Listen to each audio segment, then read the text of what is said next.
Welcome to the Sykes & Company PA video blog. In a pure T startup arrangement, your advisors need to be in place, I think, preferably at least 6 months in advance. And the advisory team we have been talking about is having a legal healthcare expert. Obviously, you'll need to have a pharmacy niche banker in place because most likely you're going to be looking at some type of financing with a pharmacy niche bank. And we highly recommend that versus going with a local, regional, national bank who knows nothing about pharmacies.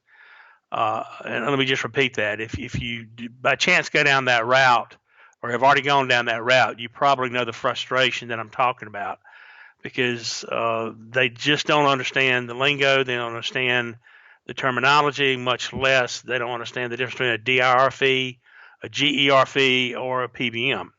And when you start talking to people in this space that don't know the differences between those items, you know you got a real problem to begin with. But obviously, dealing with third-party contracts early on in a startup is extraordinarily important.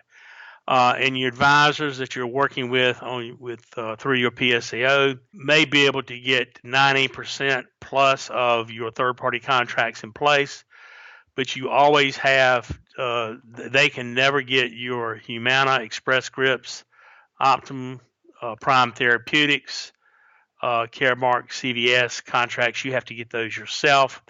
And they typically are the ones that take anywhere from 3, 4, 6 months to even longer. In fact, certain states we've seen it's taken as long as 2 years. That's outside the scope of what we normally see.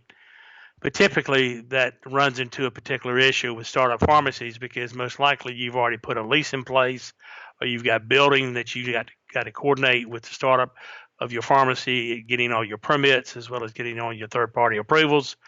So working with, again, the advisors in this particular area, dealing with those third-party contracts, working with making sure you got the proper leases structured in place, keeping in mind that in most cases a lease is going to have to be guaranteed by you personally. So that sometimes a spouse is required to guarantee that lease for a long period of time. If you do get pharmacy niche bank financing, please note that you'll have to have that financing, that lease for at least the period of time as your financing typically is put in place. So you've got a lot of things that you have to kind of coordinate here on a timeline starting really months and quarters out from when you believe you'll be adjudicating that first claim.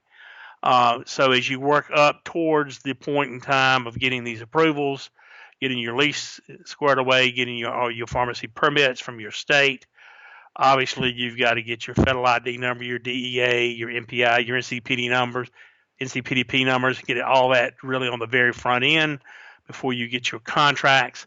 All of that leads up to the point in time of the opening of the pharmacy. So the startup phase of working with your professionals and your team of advisors is extraordinarily important. And I might add that we have some other videos we have previously done too about the associated costs associated with these advisors you may want to reach out and listen to separately. But it's very important that during the startup phase that you work with these professionals at the right time frame, not call them 2 weeks before the opening of the pharmacy, but months out from when that need will be. Thank you for watching. If you enjoyed the video, we invite you to subscribe to our YouTube channel.